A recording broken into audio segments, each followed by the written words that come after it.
Hi, welcome to your advanced English class. Tell me, do you ever have to present financial information about your company to others? Is your company in a good financial position? All right. Do you know how much money your company spends on personnel, equipment, etc.? And for whom is this kind of information important? Why? Think about your answers, and today, let's present financial information to your department. All right. Let's start with some vocabulary. Check. When we talk about how a company is doing financially, we talk about the financial position. For example, what do you know about your company's financial position? Maybe your company is in a good financial position, or maybe your company is in a stable financial position. Or if things are not so good, maybe your company is in a difficult financial position. If you notice, we don't exactly say numbers for this. We can use this expression to give an idea, more or less, about the position of my company. Tell me, do companies submit documents describing their financial position? Yes, right? Companies submit financial statements. All right. Do you know where to find financial statements in your company? Maybe in the legal area, or maybe in the accounting department. Maybe depends on your company. Now, apart from cash, do companies have things that can be sold for cash? Yes, right? Companies have assets. What are some examples of assets? Maybe machinery, or buildings, or maybe inventory, equipment. Can you think about two examples of assets from your company? Can you write them in the comments? Now tell me, do companies need to pay salaries, material, rent? Yes, right? Companies have different expenditures. Now, in some cases, companies cannot pay immediately. In that case, the company owes the others maybe accounts payable, loans, salaries payable. This is what we call liabilities. Liabilities. Now, let's see if you remember. What is the name of the documents describing the financial position for a company? The financial statement, exactly. Now, these are the three most common financial statements or the three most important financial statements that we may have. Here we have the names on the bottom: the balance sheet, the cash flow statement, and the income statement. In some cases, the income statement is also known as the profit and loss statement, the P&L statement, or maybe the statement of income, the statement of earnings. It's the same thing, all right? So let's read the definitions and try to match the name with the correct definition. Let's start with letter A. The tells you whether the company is making a profit. It shows revenues, expenses, and profit during a given period, typically either a quarter or a year, and shows how much money the company spends to make its profit. All right, so if we're talking about revenues, profit, we talk about the income statement. We talk about the money that the company is receiving in a given period of time, a quarter or a year. Remember that a quarter is a quarter of the year, right? All right, let's continue with letter B.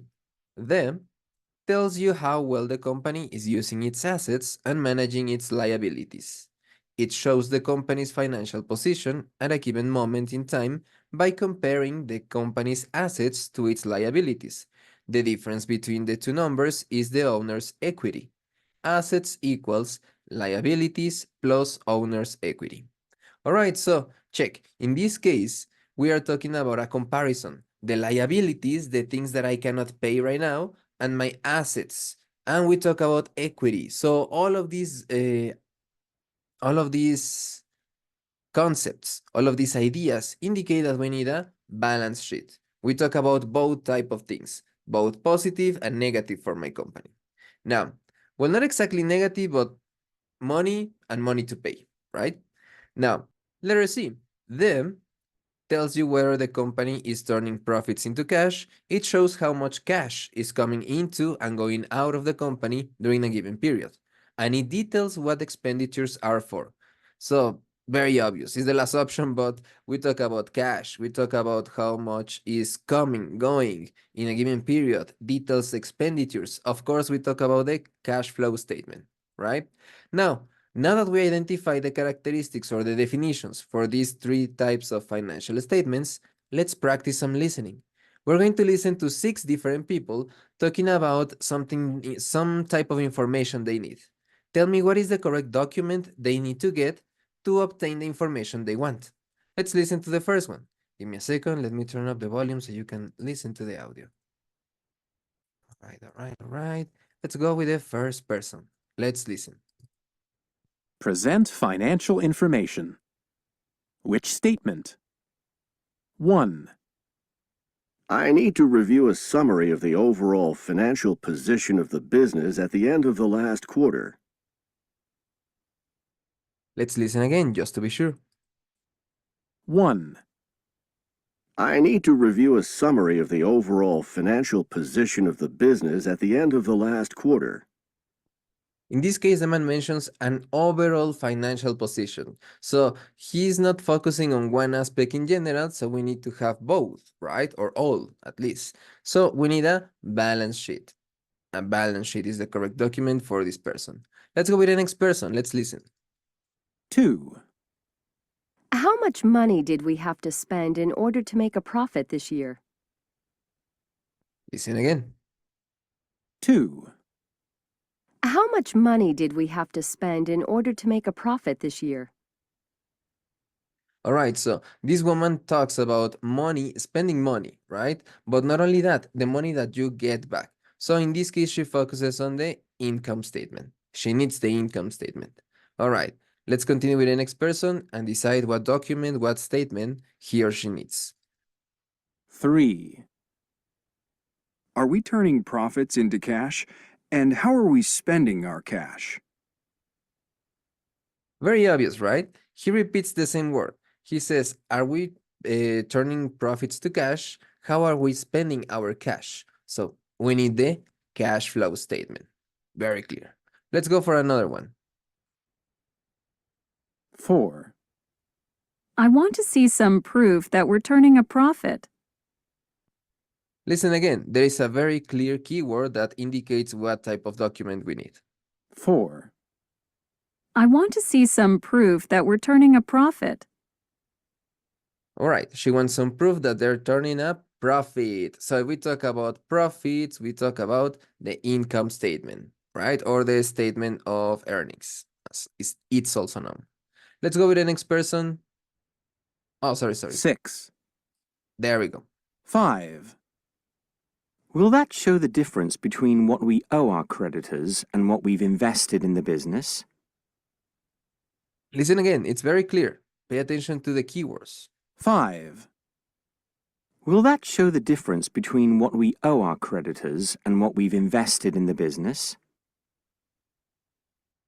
All right, so he talks about what they owe, but also what they have invested, right? So he's talking about a balance sheet. Exactly. We need the 2 characteristics, or the 2 aspects at least. All right, let's go for the next, and I think it's the last person. Let's listen. 6, I would like to know more details about the money coming into and going out of the company over the last 6 months. All right, it's very clear. I think you understand the first words. That is the key. Let's listen again. 6, I would like to know more details about the money coming into and going out of the company over the last 6 months.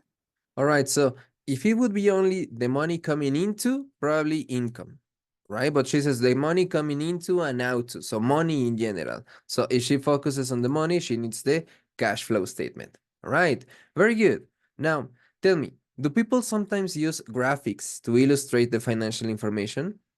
Yes, right? That can be easier. Sometimes it's easier to identify or to look at blocks of or columns with colors than to a list of numbers and letters. So here we have an example, 2 examples of how we can represent financial information with graphics.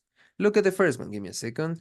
Look at the first graphic and tell me, what does the x-axis represent? The x-axis. What does the x-axis represent? If you notice, here on the x-axis, we have the years. So the x-axis represents time or years, right? Now, what does the y-axis represent? If you look closely, you can see that we have 10, 20, 30, 40, $50,000 or money, right? I'm sure it's dollars. So we're representing money, quantities of money.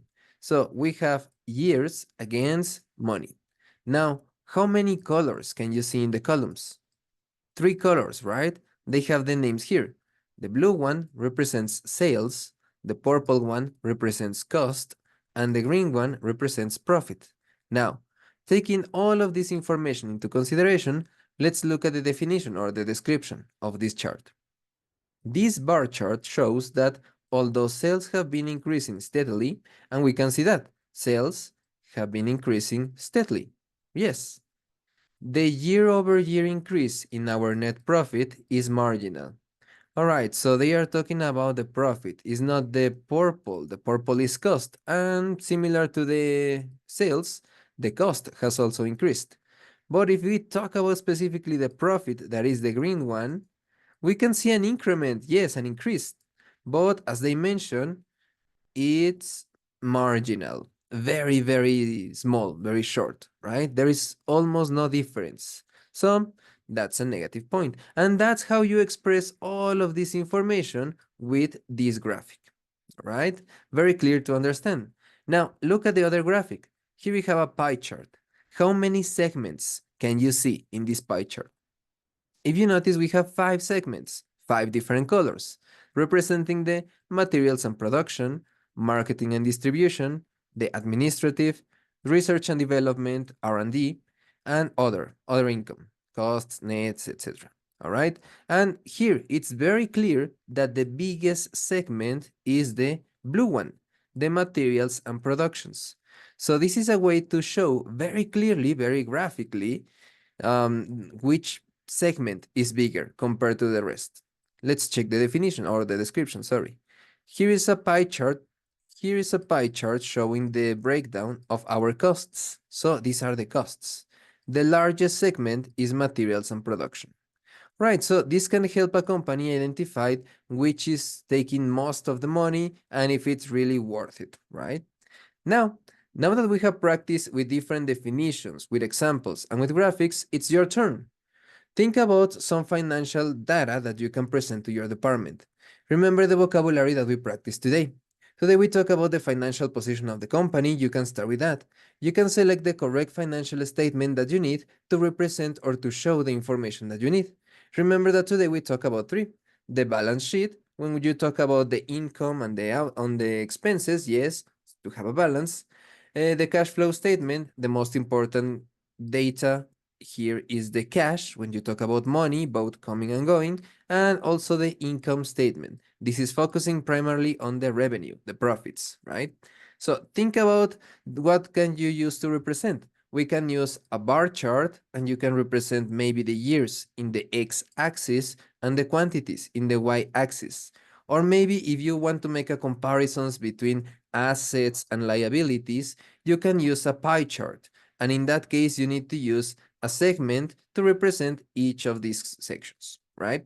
So think about the information that you can present and do it, really do it. Take a moment to do it. And if you need to check the video again, come back and check it as many times as necessary. As always, thank you so much for being here. Thank you so much for your like, for the subscription, and for sharing this video with whomever you think might need it. Remember that my goal is to help more people achieve their goals, not only their academic goals, but their life goals. And if you share this video, you are helping me do so. Thank you so much again. See you next time. Bye-bye.